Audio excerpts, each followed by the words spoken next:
Привет, я уже больше 100 дней разрабатываю свой иммерсивный симулятор от первого лица под названием Verlast.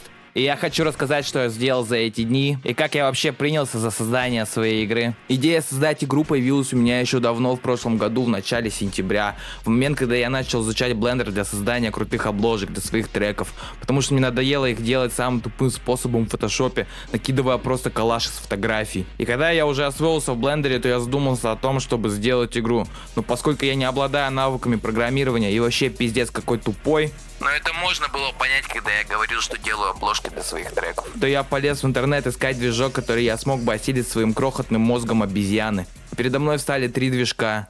Первый движок — это Unity, но он мне не понравился чисто потому, что, какой-то кальщий, я на самом деле не знаю, что про него сказать. Да и в нем я уже пытался разобраться, когда был пиздюком. Еще в начальных классах, и как бы это ни удивительно было, я не смог в нем разобраться. Второе двигло — это Unreal Engine. Он меня привлек тем, что в нем есть блюпринты, и с помощью их можно не писать вручную код, а делать его, как будто я просто собираю кубики лего. Но тут оказалась проблема в том, что мой комп просто дерьмище, и не потянул его. И, наконец, третий движок — это Godot. Я его выбрал, так как он очень мало весит. Он есть в Steam, и это очень круто, ведь я могу отслеживать свой прогресс, смотреть, сколько часов провел в программе, и потом просто этим флексить перед своими знакомыми. Но знаете, проблема все равно не исчезла, и я не умею программировать. После своего выбора я полез на YouTube смотреть тысячи гайдов по Godot. Из-за этого мой мозг начал кипеть, и я подзабил хуй на это дело. Но на следующий день я вспомнил челов, которые делают огромные и крутые проекты, используя лишь пару нейросетей.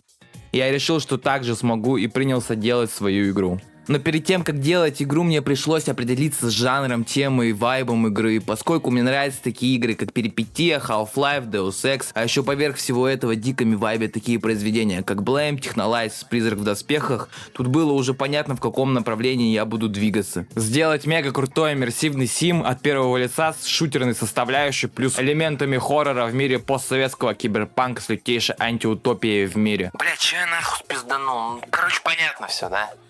Ну вот я уже определился с направлением и бегу открывать Godot и создавать проект, чтобы приступить к разработке. Первое, что я сделал, так это создал контроллер персонажа с самыми базовыми функциями. Он может бегать, прыгать, приседать, а еще карабкаться по лестницам. Потом сверху намутил ему систему ХП, чтобы он мог получать урон от противников. Следующее, что я добавил, это Footstep System, чтобы когда персонаж передвигался, были разные звуки по разным материалам, там трава, грязь, камень, металл и прочее.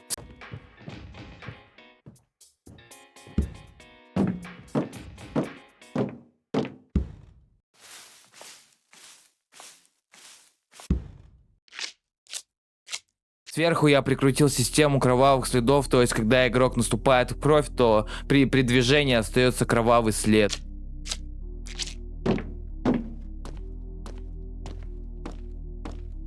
Ну еще там добавил кучу разных моментов, но об этом я не хочу говорить, и мне не интересно. Следующая моя цель была сделать ему руки, дать в эти руки ему пушку и добавить противников, чтобы игрок мог постреляться с ними. По поводу рук это было легко, я нашел готовую модель на itch.io, переделал ее под себя в блендере и добавил в игру. С оружием все точно так же, просто пришлось написать скрипт, чтобы игрок мог стрелять, пополнять патроны и перезаряжаться. Оружие, которое сейчас есть в игре, это самое базовое, и скорее всего я буду переделывать это еще несколько раз. То есть у меня сейчас есть молоток, что-то на уровне монтировки с Half-Life, топор, пока я не придумал ему применения, и скорее всего вырежу. Глок, револьвер, МП5, калаш, двухстволка, помповый дробовик, снайперская винтовка.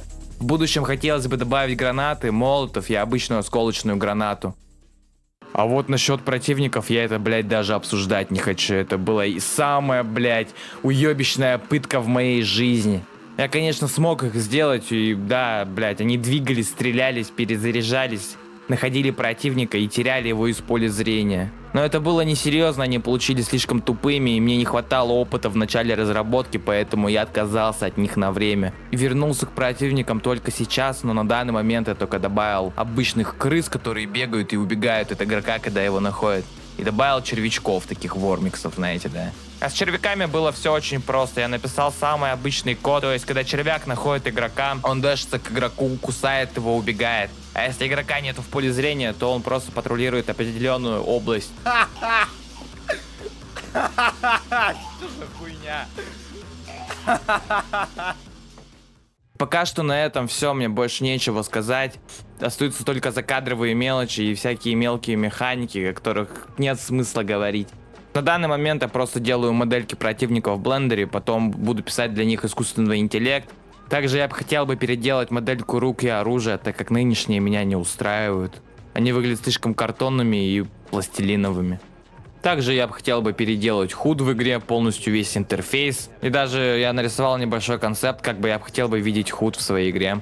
Очень жаль, что я не записывал весь процесс создания игры с самого первого дня, как принялся за проект. Но я на самом деле не знал, что это меня втянет, я захочу этим заниматься.